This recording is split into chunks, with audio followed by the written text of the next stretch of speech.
Dragi prijatelji, prišel je najlepši čas v letu Božič. Letos je zaradi pandemije nekoliko drugačen. Ni tistih velikih množic pri polnočnici, kot smo jih bili vajeni.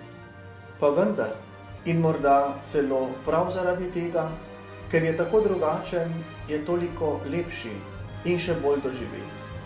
Kljub vsemu smo lahko začutili, da med nas prihaja lepota, dobrota in ljubezen, Kristus odrešenik, ki se je znova rodil za nas.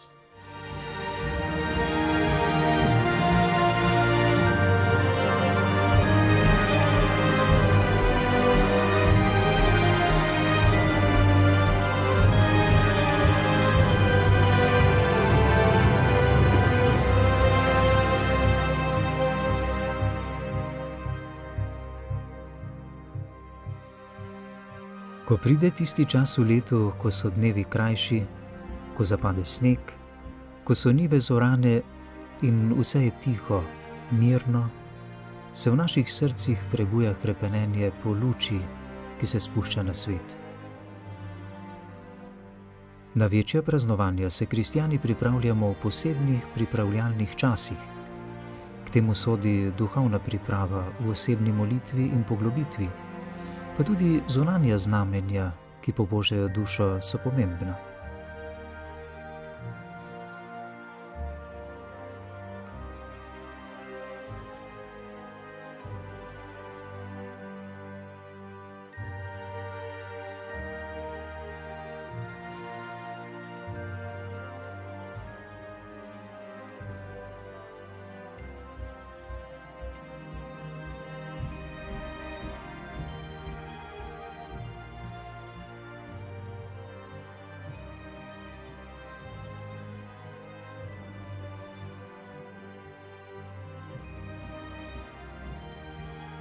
Poseben simbol adventnega in božičnega časa je seveda božično drevo, ki mora biti skrbno izbrano.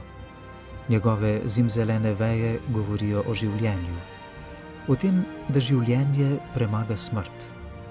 Božično drevo je simbol upanja, ki ga v teh zahtevnih časih pandemije svet tako zelo potrebuje.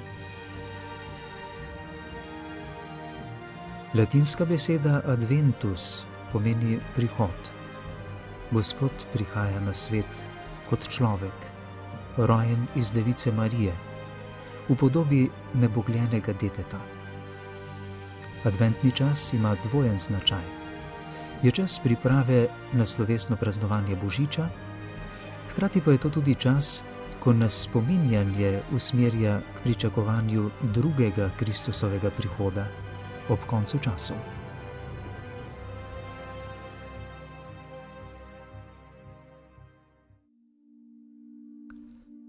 Znamenje zunanje priprave na Božič je adventni venec.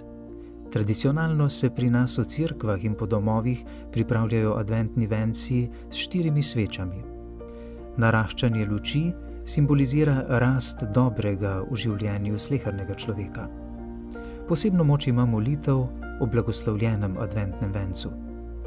Papež Frančišek pravi, da kdor moli, svetu nikoli ne obrne hrbta, temveč v svojo molitev sprejme veselje in bolečino, upanje in bridkosti človeštva.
Medtem ko gospodarji postorijo še nujna dela okoli hiše, gospodinje s svojimi otroki in vnuki pripravljajo božične dobrote.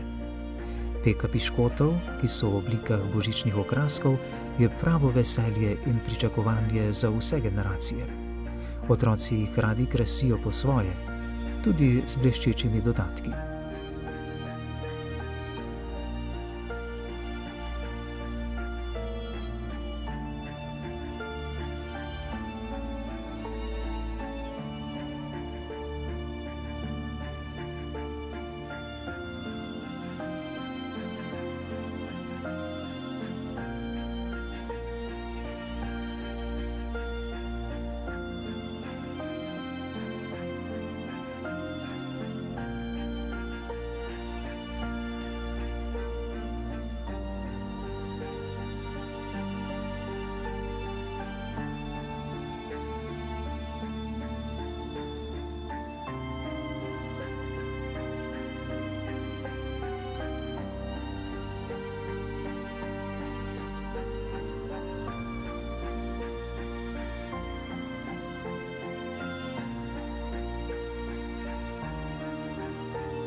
Na božični praznični mizi seveda ne sme manjkati potica, ki je kraljica med božičnimi dobrotami. Njena priprava je zahtevna, ne zna je narediti vsak. Lepo pa je, ker se mlada gospodinja odloči, da bo to tradicijo spoštovala in prenesla na kasnejše rodove.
brez jaslic ni božiča.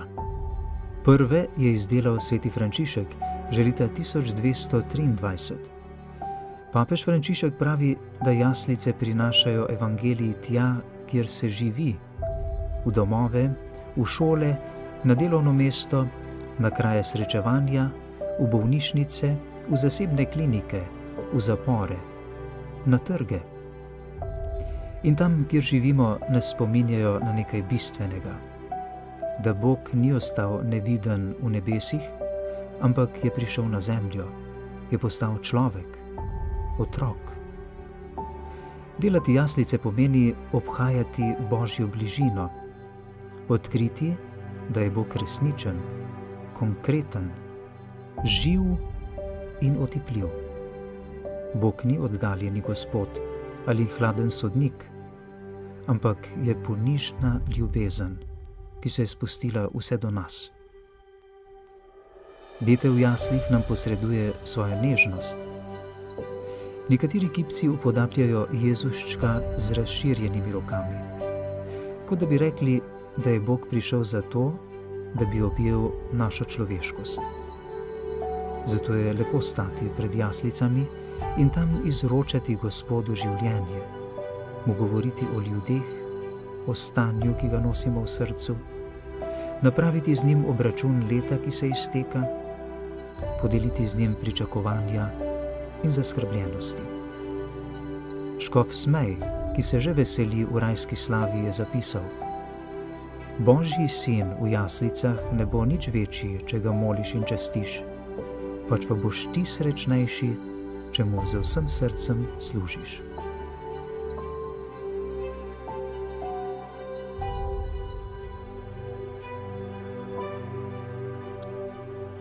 Vse se klanja novorojenemu detetu. Z njegovim rojstvom se je začela pisati nova zgodovina. Svet je začel šteti leta na novo. To je bil in je še vedno veličastni dogodek. Celo sveti trije kralji so z vzhoda prišli v Betlehem, da bi se poklonili Jezusu. Spremljala jih je zvezda Repatica, betlehemska zvezda, in jim kazala pot, kot jo kaže tudi nam v teh prazničnih trenutkih.